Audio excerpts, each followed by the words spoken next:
आज का ये डिस्कशन इम्पॉर्टेंट इसलिए है कि जो हमने लेवल्स पहले ड्रॉ करे थे सपोर्ट एरियाज, वो सपोर्ट एरिया से पहले कुछ बाउंस आए और उस बाउंस को आने के बाद मार्केट रिजेक्ट होके अब सपोर्ट ब्रेक कर चुका है।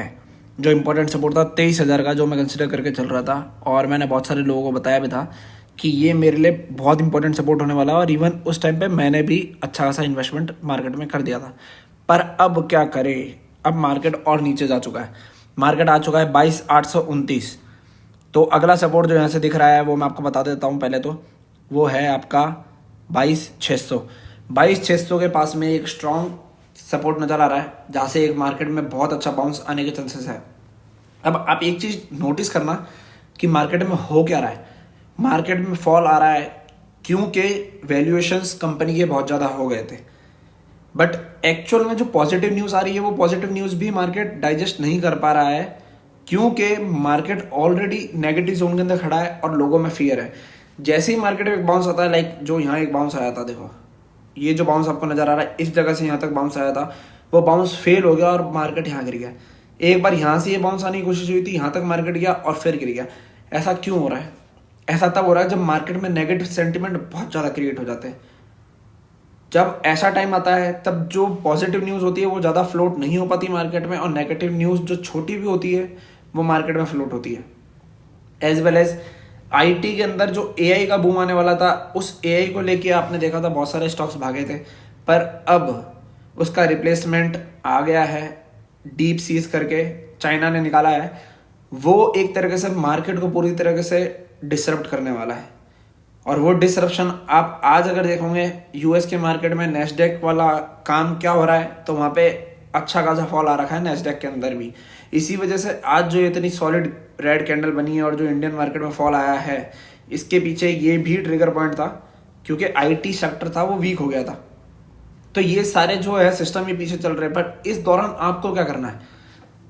सबसे पहला पॉइंट ये है, आपको जो करना है वो ये है कि पेशेंस रखना है। पेशेंस रखो। अगर आपने इन्वेस्ट यहाँ कहीं पे करा है, इस जोन में भी करा है, कोई दिक्कत वाली बात नहीं है। मार्केट में आज से पहले जब भी फॉल आया है, मार्केट में बाउंस बैक बहुत तेज हुआ है, और जब बहुत तेज बाउंस बैक आता है तो मार्केट के अंदर पैसा अच्छा खासा बनता है, प्रोवाइडेड कि आपने जो कंपनी होल्ड करी है वो कंपनी अच्छी होनी चाहिए। कंपनी का जो वैल्यूएशन है वो ज़्यादा नहीं होना चाहिए। लाइक 200 के पी पे, 400 के पी पे कंपनी चल रही है, तो वो इतना अच्छा रिजल्ट नहीं दे पाएगी। एज वेल एज कंपनी के रिजल्ट्स आपको देखने पड़ेंगे। अगर कंपनी प्रॉफिटेबल बिजनेस कर पा रही है तो ही वो ऊपर जाएगी, वरना नहीं जा पाएगी। तो जिसने भी प्रीवियस जो एक बुल रन था, उस बुल रन के अंदर ये देख के कंपनी उठा ली है कि भाई ये कंपनी भाग रही है, और उनके पी रेशियो में उन्होंने चेक नहीं करा और हाई पी पे उन्होंने उठा लिया, तो उनके साथ थोड़ी दिक्कत है। बाकी जिस किसी ने भी अच्छी कंपनीज उठाई है और ब्लू चिप कंपनीज उठाई है, उनको तो कोई दिक्कत वैसे भी नहीं आने वाली है।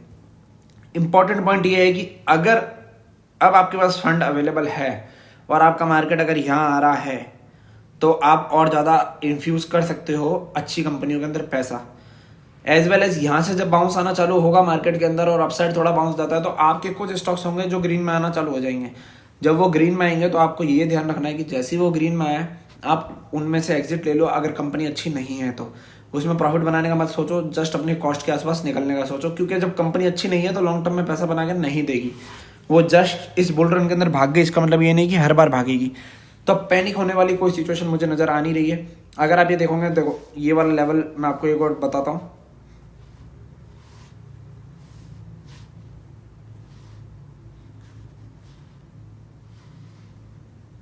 हम एक लेवल ड्रॉ करते हैं, ये जो लेवल यहाँ बन रहा है, मार्केट नीचे आया तो इस लेवल को अगर ब्रेक करके जाता है तो आप देखना कि यहाँ से मार्केट के अंदर एक बाउंस आएगा, 21,700 का लेवल आएगा। तो मार्केट में जिस किसी ने भी ये बुल रैली को एंजॉय करा है और वो बैठे हुए हैं उस टाइम से पोर्टफोलियो बना के, जब इस बुल रैली की स्टार्ट हुई थी अराउंड 17,000 के आसपास से या फिर 18,000 के आसपास से, वो प्रॉफिट में ही रहेंगे। स्टॉक्स बहुत सारे गिर चुके हैं, नीचे आ चुके हैं, पर टेंशन नहीं लेनी अगर आप सच में इन्वेस्टर हो तो, क्योंकि इन्वेस्टर ऐसे टाइम पे और ज़्यादा चीज़ें परचेस करता है इंस्टेड ऑफ पैनिक। पैनिक पे बाय करना बहुत इंपॉर्टेंट है। तो जिस किसी के पास फंड है, बाय करो, एक्यूमुलेट करो। हो सकता है मूवमेंट जो होगा निफ्टी का वो कुछ टाइम तक रेस्ट्रिक्ट हो जाएगा, इस एरिया के अंदर कहीं ना कहीं अटक जाएगा और फिर बाद में जाएगा, तो वो टाइम वाइज करेक्शन भी मार्केट कर सकता है। पर टाइम वाइज करेक्शन और ये सब मार्केट में आता रहेगा। At the end of the day market का फॉल जितना आएगा उससे ऊपर ही मार्केट बाउंस करेगा, ये बात को ध्यान रखना। तो पैनिक होने से कुछ नहीं होगा, अपनी जॉब पे ध्यान दो, या फिर आप अगर खुद का बिजनेस है आपका उसके ऊपर ध्यान दो, वहां से पैसा जनरेट करो, पैसा जनरेट करके यहाँ इन्फ्यूज करो। सीधी और स्पष्ट बात है। कंपनी अच्छी रखना, अगर कंपनी बेकार हुई पैसा डूब जाएगा। कंपनी अच्छी रखना, पैनिक होने की कोई बात नहीं, क्योंकि इतना कुछ बड़ा अभी मार्केट में नजर नहीं आ रहा। लाइक कोई वॉर वाली सिचुएशन होगी हो या कोई पेंडेमिक आ गया, ऐसा कुछ है नहीं मार्केट में। जस्ट एक ये करेक्शन आ रहा है मार्केट के अंदर, और दूसरी जो छोटी मोटी नेगेटिव न्यूज़ है वो ट्रिगर कर रही है, बट इंटरनल न्यूज़ भी फ्लोट हो रही है बहुत सारी, पॉजिटिव आने के चांसेस है। अगर बजट अच्छा रहा तो यहाँ से एक बाउंस बहुत शार्प आ सकता है और अच्छा बाउंस आ सकता है, तो आप उस चीज़ का इंतजार में रहना। पर चांसेस थोड़े कम लग रहे हैं मुझे इस बार के बजट को देखते हुए, क्योंकि टैक्स के अंदर जो लॉन्ग टर्म कैपिटल गेन और शॉर्ट टर्म कैपिटल गेन जो अभी 6 महीने पहले लाए थे, उसके ऊपर कोई उम्मीद नहीं है कि वो चेंज करेंगे। सो गाइज, ये मैंने आपको समराइज वे के अंदर बहुत ज़्यादा डिटेल्ड बात बता दी है। अगर इस चीज़ को आप समझ गए तो आप पैनिक नहीं करोगे और पैसा अच्छा खासा बन जाएगा। अगर वीडियो से कुछ भी सीखने को मिला है तो सब्सक्राइब कर देना, लाइक कर देना।